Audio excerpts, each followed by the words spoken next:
Well, in the first place, I should suggest you're getting properly paragraphed. It must be known to the press that you are an exceedingly rich man. There is an agency for the circulation of paragraphs. I dare say they'll do it sufficiently well for about 10 or 20 guineas. I opened my eyes a little at this. Oh, is that the way things are done? My dear fellow, how else should they be done? He demanded somewhat impatiently. Do you think anything in the world is done without money?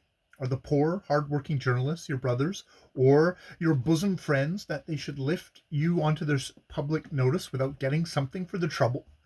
If you do not manage them properly in this way, they'll abuse you quite heartily and free of cost. That I can promise you.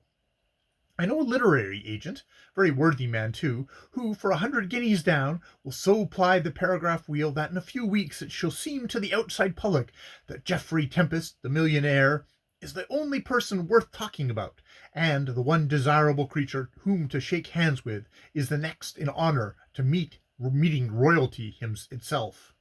Secure him, I said indolently, and pay him 200 guineas. So shall all the world hear of me. When you have been paragraphed thoroughly, went on Romanes, the next move will be to dash into what is called a swagger society. It must be done cautiously, by degrees. You must be presented at you must be presented at the first levee of the season, and later on I will get you an invitation to some great lady's house, where you will meet the Prince of Wales privately at dinner. If you can oblige or please his Majesty in any way, so much the better for you. He is at the least the most popular royalty in Europe, so it should not be difficult to you to make yourself agreeable. Following upon this event, you must purchase a fine country seat and have that fact paragraphed. Then you can rest and look around. Society will have taken you up, and you will find yourself in the swim. I laughed heartily, well entertained by his fluent discourse. I should not, he resumed, propose your putting yourself to the trouble of getting into Parliament. That is no longer necessary to the career of a gentleman. But I should strongly recommend your winning the Derby. I dare say you would, I answered mirthfully. It's an admirable suggestion, but not very easy to follow. If you wish to win the Derby, he rejoined quietly, you shall win it. I'll guarantee both horse and jockey. Something in his decisive tone impressed me, and I leaned forward to study his features more closely. Are you a worker of miracles? I asked him jestingly. Do you mean it? Try me, he responded. Shall I enter a horse for you? You can't. It's too late, I said. You would need to be the devil himself to do it. Besides, I don't care about racing. You will have to amend your taste, then, he replied. That is, if you want to make yourself agreeable to the English aristocracy, for they are interested in little else. No really great lady is without her betting book, though she may be deficient in her knowledge of spelling. You may make the biggest literary furore of the season, and that will count as nothing among the swagger people, but if you win the Derby, you will be a really famous man. Personally speaking, I have a great deal to do with racing. In fact, I am devoted to it. I always present at every great race, never miss once. I always bet, and I never lose. And now let me proceed with your social plan of action. After winning the Derby, you will enter for a yacht race at the Cowes, and allow the Prince of Wales to beat you just narrowly. Then you will give a grand dinner arranged by a perfect chef, and you will entertain His Royal Highness to the strains of Britannia Rules the Waves, which will serve as a pretty compliment. You will allude to the same well-worn song in a graceful speech, and the probable result of all this will be one, or perhaps two royal invitations. So far, so good. The heat of summer, you will go to Hamburg to drink the waters there, whether you require them or not.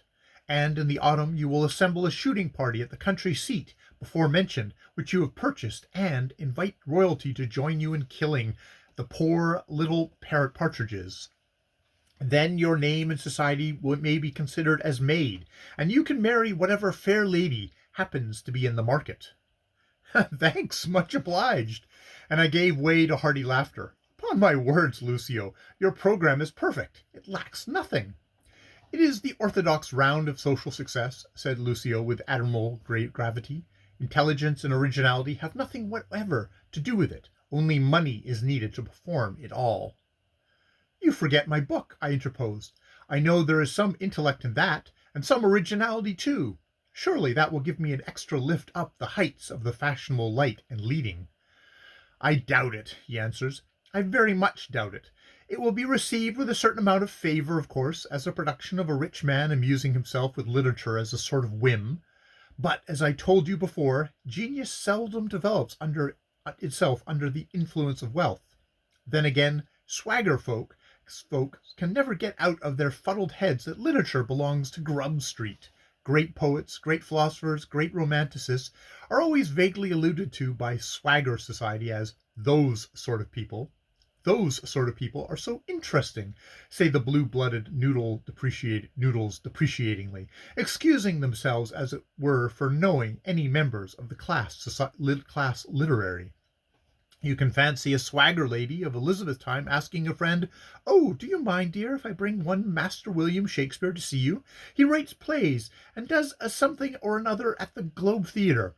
In fact, I'm afraid he acts a little. He is not very well off, poor man, but these sort of people are always so amusing." Now you, my dear Tempest, are not a Shakespeare, but your millions will give you a better chance than he ever had in his lifetime, as you will not have to sue for patronage or practice a reverence for my lord or my lady. These exalted personages will be only too delighted to borrow money of you if you will lend it. I shall not lend, I said. Nor give? Nor give. His keen eyes flashed approval. I am very glad, he observed, that you're determined not to go about doing good, as the canting humbugs say, with your money. You are wise. Spend on yourself, because your very act of spending cannot but benefit others through various channels. Now I pursue a different course. I always help charities, and put my name on subscription lists, and I never fail to assist a certain portion of clergy.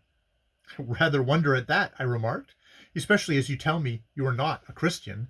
Yes, it does seem strange, doesn't it? He said with an extraordinary accent on what might be termed apologetic derision. But perhaps you don't look at it in the proper light. Many of the clergy are doing their utmost best to destroy religion by cant, by hypocrisy, by sensuality, by shams of every description. And when they seek my help in this noble work, I give it freely. I laughed. You must have your joke, evidently, I said, throwing the end of my finished cigar into the fire.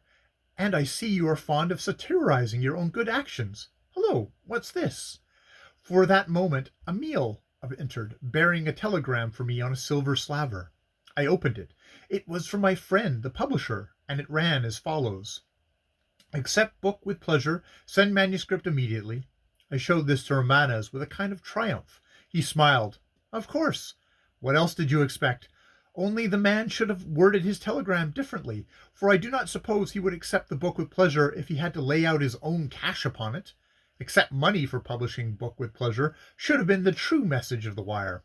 Well, what are you going to do?"